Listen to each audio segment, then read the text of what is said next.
બાજુવાળી પિંકી કહેતી હતી જઈએ બધા ફરવા આબુ. તો ચોખ્ખી ના પડી દીધી કે ભાઈ આટલી ઠંડીમાં અમે ના આવી.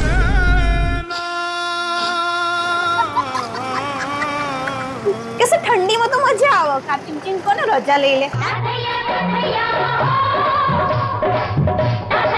મેં તો ચોખ્ખું કહી દીધું અમારે એમને આવી રીતે રજા ના મળે.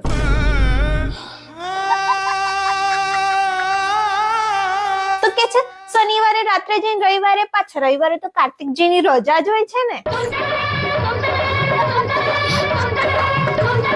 મેં તો ચોખ્ખું કહી દીધું રવિવારે અમારે મેળ નહીં પડે. અમારે તો બહાર જવાનું છે. તમે તમારે જાઓ. આપા જુઓ ને